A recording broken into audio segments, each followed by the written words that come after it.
7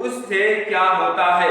اس کا جواب یہ ہے بغیر تحقیق کے ہر سنی سنائی بات کو آگے پھیلا دیا جائے تو یہ چیز معاشرے میں بگاڑ کا سبب بنتی ہے، کیونکہ ہو سکتا ہے ہم جس کے بارے میں بات کر رہے ہیں وہ جھوٹا ہو اور وہ خواہ مخواہ کی کسی کی دل آزاری ہو۔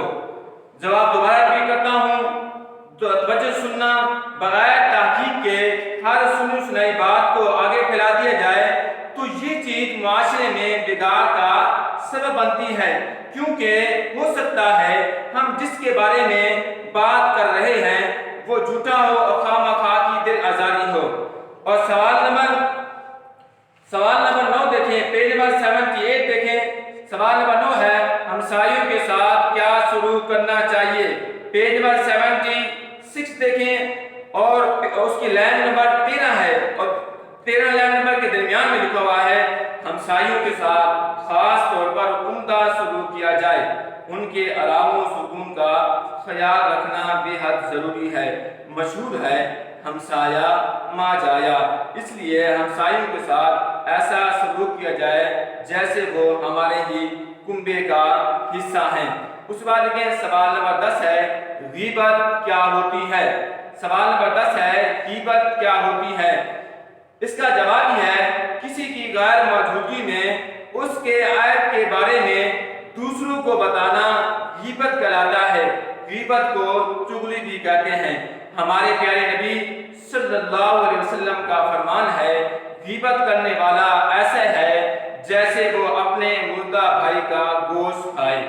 سوال نمبر 10 کا جواب دوبارہ ریپیٹ کرتا ہوں، توجہ سننا، کسی کی غیر موجودگی میں اس کے عیب کے بارے میں دوسروں کو بتانا غیبت کہلاتا ہے۔ غیبت کو چغلی بھی کہتے ہیں۔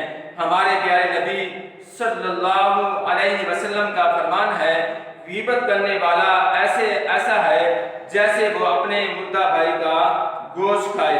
سوال نمبر 11 ہے کسی مسلمان سے ملاقات کے بعد کیا کہنا چاہیے؟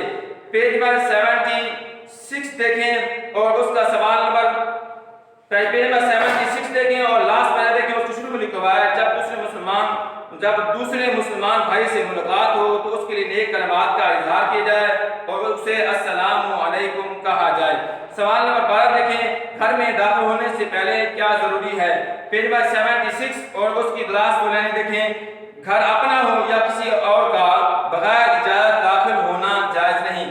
گھر میں داخل ہونے سے پہلے اجازت حاصل کرنی چاہیے، اس کے بعد گھر والوں کو السلام علیکم کہیں۔ لاسٹ سوال ہے، سوال نمبر 13 ہے السلام علیکم کا کیا مطلب ہے؟ اس کا جواب یہ ہے تم پر سلامتی ہو، تم پر سلامتی ہو۔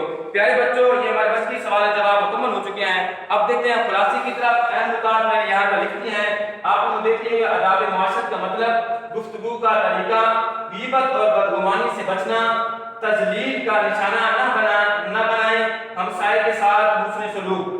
تو میں چند پیراگراف ریڈ کرتا ہوں، آپ توجہ سے سننا۔ اس خلاصے کے آداب ادب کی جمع ہے، اس کے معنی ہے طور طریقے۔ یوں آداب معاشرت سے مراد معاشرے میں رہنے سہنے کے طور طریقے ہیں۔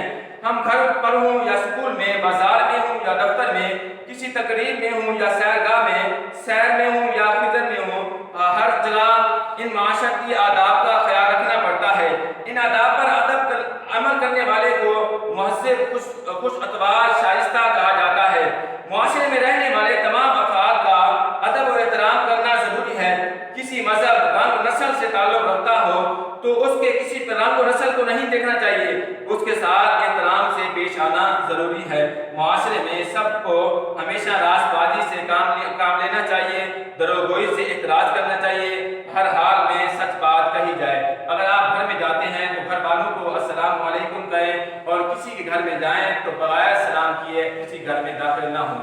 تو پیارے بچوں، آپ کو میری باتیں سمجھ آتی ہوں گی۔ کوئی بات سمجھ نہ آئی ہو تو میں آپ کی خدمت کے لحاظ میں آپ مجھے واٹس ایپ بھی کر سکتے ہیں اور مجھے کال بھی کر سکتے ہیں۔ اللہ تعالیٰ آپ کا حامی و ناصر ہو۔ السلام علیکم ورحمۃ اللہ وبرکاتہ۔